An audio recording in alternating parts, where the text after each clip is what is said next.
meteorologist Jared Floyd. Here we go again.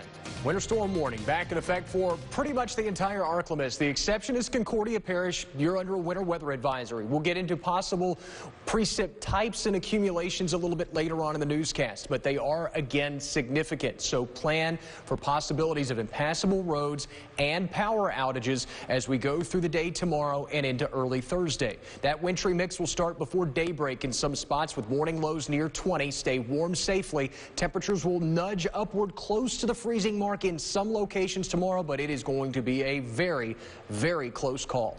That's your forecast first. NBC 10 News at 5 starts now.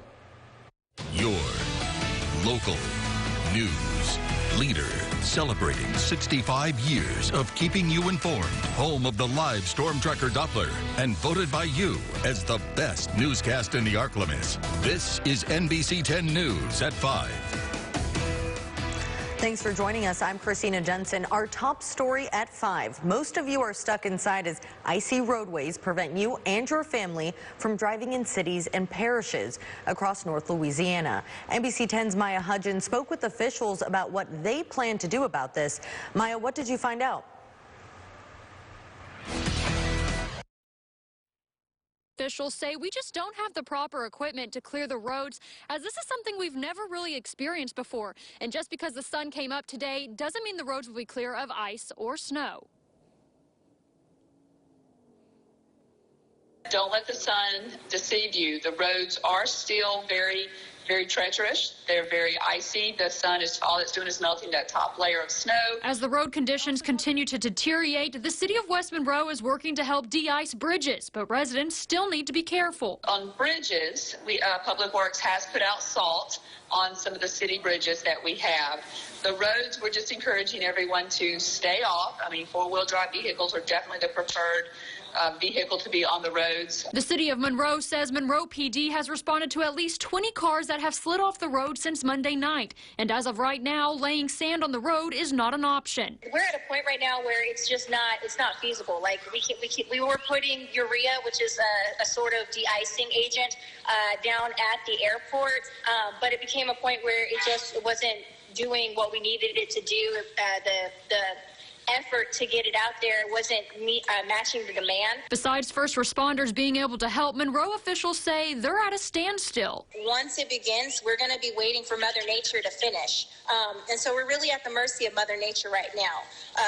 If we were a city like New York City or Philadelphia or Chicago, Detroit, like we would have the infrastructure necessary, but we are not built to handle winter situations like this, precipitation like this. And the Ouachita Parish Police Jury says they're having the same problem. You know, it's too much ice and snow for us to even start to try to ice or use sand on the roads. If we put it on now, it's not going to do any good. I know some people have asked why we don't have a snow plow. We don't have a weather event like this but every 30 or 40 years. And so it's just not beneficial for us, you know. Officials say the best thing you can do is just stay at home. You know, when people are out driving on roads that they don't need to be on, they're really putting a strain on our first responders and our law enforcement officers and public works. Now, I also talked to multiple different mayors across North Louisiana about these horrible road conditions and what their plans are to fix them. Now, in Oak Grove, Mayor Adam Holland says they are laying salt at businesses that are open and relying on DOTD to treat the state roads, also asking people to keep pipes running and to stay off roads. In Bastrop, Mayor Henry Cotton says they don't have enough sand and salt to treat all the roads, and they're relying on the state. Transportation is available for first responders and hospital workers, and a shelter is open at the Dotson Park Gym. In Shudrent, Mayor Bill Sanderson says they are also relying on DOTD to treat the roads. A critical area is at the intersection of Highway 80 and 145. And finally, he's encouraging people to stay at home. In Grambling, Mayor Edward Jones says they are sanding city roads and DOTD is salting state roads and bridges. Fire, police, and public works are out monitoring the city. In Ruston, Mayor Ronnie Walker says they are not salting the streets as it is not making a difference, but they will have essential workers and first responders on standby. In Sterlington, Mayor Cesar Velasquez says they are relying on DOTD to have sewer and utility crews out making sure everything is running properly. Now, all these mayors say this is something they've never seen before, and it's brand new, and they're just trying to make sure that the roads are safe and that people are safe by staying at home. And that's the best thing you can do is just staying at home. Reporting live in West Monroe, I'm Maya Hudgens. Thank you, Maya. The Louisiana Department of Transportation is issuing a warning tonight as the agency is seeing drivers perform dangerous stunts like donuts with their cars. Now, we took some video earlier, and we will show you that in our 6 o'clock newscast of a car doing a donut last night. And you'll see it driving in a circle, kicking up tons of snow in the air. And while it may seem fun to do, DOTD says that this could be very dangerous. You know, I was out with the crew yesterday in the Shreveport area and saw people, you know, out doing donuts for fun, literally on the road. And so all it takes is a split second before, you know, it's all fun and games until you're wrapped around a tree or you're stranded and emergency personnel can't get to you. And while DOTD is giving us a warning about that, they are also urging drivers to stay off the main roads this week. We also asked the agency several questions about how it plans to clear our roads. Let's head to NBC 10's Hunter Elise, who is live in West Monroe tonight outside of our studios. Hunter, you spoke with DOTD about this. What did they have to say? Christina, they said that they're technically at a standstill. I mean, they did what they could to prepare with salt and sand Saturday and Sunday prior to the storm, but the roads are just too dangerous. We've been out kind of around our station. We've seen quite a few cars slipping around the roads. I mean, a car just now slipped going on this road right behind me, and even walking in the parking lot, I slipped on the ice. So it just shows how dangerous these roads can be. Conditions deteriorated, especially late Sunday into Monday. We got to a point where it was no longer smart, feasible, a strategic use of the resources to continue to have crews out. The public information officer for Louisiana DOTD, Aaron Buchanan, says once the temperatures and accumulation reach a limit, the salt and other resources no longer become effective for the roads. Now they're trying to ration the resources they do have before the storm Wednesday. We need to make sure that we are in a position to where once we get on the other side of that and conditions improve to the point where we can resume salt dispensing operations, that we've got plenty on hand for that.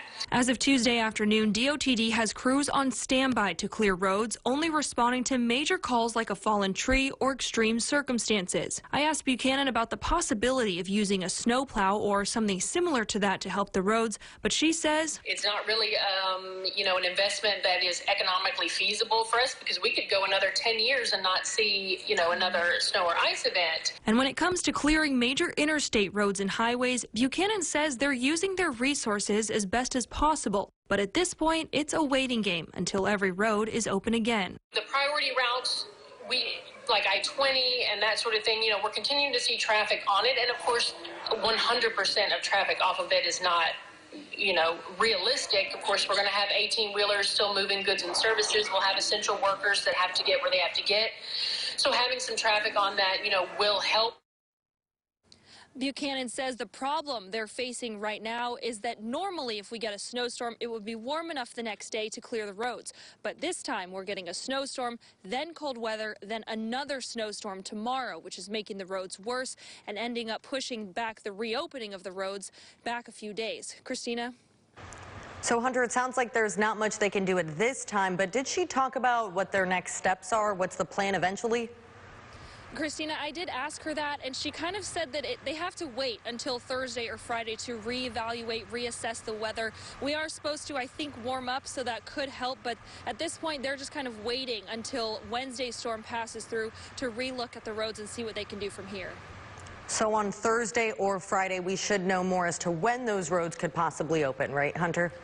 Yes, and I also did tell her that we would be reaching out to her again, so we should be having another update from DOTD either Thursday or Friday, maybe even Saturday, depending on what the weather's doing and what they can tell us from all of that. All right, thank you so much, Hunter. Let's turn things over now to Richland Parish. NBC 10's Kyla Scott has a look at roadway conditions there. Kyla? That's right, guys. I'm reporting here from Rayville, Louisiana. We're getting a lot of help from the sunshine. I'm seeing and noticing today that a lot of the ice and snow that was covering a lot of the roofs of homes here, it's melting and dripping off of those homes. Even the yards, you're going to be able to see a lot more grass peeking through today. So the sunshine giving us a lot of help out here today. The roadways still kind of covered with that wintry mix. We're mostly covered with it, and a lot of people still reluctant to drive on those roads, which is actually a good thing. If you don't have to go out, do not go out. Stay home if you can. Stay safe and stay warm. Overnight, we saw snow falling, and we may continue to see even more snow coming down tomorrow, so that could cause a problem for what we're seeing thawing out. We're still in the below freezing temperatures, even though the sun is out, and we're seeing a lot of that melting that does bring potential for freezing overnight when the sun does go down. So again, just make sure that you stay weather aware and stay tuned. We are your weather station. I'll send it back to you in the studio. Reporting in Rayville, I'm Kyla Scott. And the snow pileup is also a concern for those in Arkansas. Take a look at road conditions in Crossett. Main Street is beginning to clear up while neighborhoods are still seeing a significant amount of snow. The Arkansas Department of Transportation has been working to clear some of the highways in southern Arkansas, while some city and county offices are waiting on Mother Nature to run its course. We had invested in machinery to keep the streets clean from snow. We can handle mud, grass, everything else, but snow is a different animal. And right now we are crippled due to Mother Nature, and all we'll do is wait on her. NBC 10's Gabriel Pfeiffer spoke more with the Camden Public Works Director. Hear how he's planning for future snow days. That's coming up tonight at 6 o'clock. And meanwhile, Entergy and Demco crews are monitoring the second potential winter storm tonight and responding to outages in the state. Entergy says more than 61,000 customers were without power in the Pelican State, and that was around 2 p.m. The outages were reported in East and West Baton Rouge, as well as Livingston parishes. The most outages were reported in Baton Rouge. Nearly 30,000 customers were without power there. So far, there have been no major outages to report in our area. And we have an update tonight on businesses that are open in our area. Sonic and Super One on Cypress Street remain open. Pizza Fest in West Monroe is also open. Exxon on Cypress Street and the Waffle House, they are both open tonight. And a cold weather shelter is also open in the city of Monroe. And we want to hear from you. If you know of a business that is open, please email us at news@nbc10news.net. As for school closures, Caldwell Parish schools have canceled classes until tomorrow. Jackson, Lincoln, Washita, and Union Parish schools will start face-to-face classes on Monday. West Carroll Parish will remain at home until Friday. Richland Parish schools are closed through Friday as well. Strong-Huttig School District will conduct virtual learning through tomorrow. This also applies to Parker's Chapel schools. Grambling State will return to class on Monday. Louisiana Delta Community College is hoping to resume classes on Friday. ULM will also start classes on Monday. We will update this list as we get more information. Just head to myarklemis.com. Coming up next, one business owner in Arkansas refuses to shut down despite this weather. The heartwarming story up next. Winter storm number 2 this week headed our direction tomorrow, and for many areas it will start early tomorrow morning. Refreeze will happen tonight, already occurring as traffic becomes more infrequent and the sun sets. Big changes in store tomorrow, and our forecast has changed as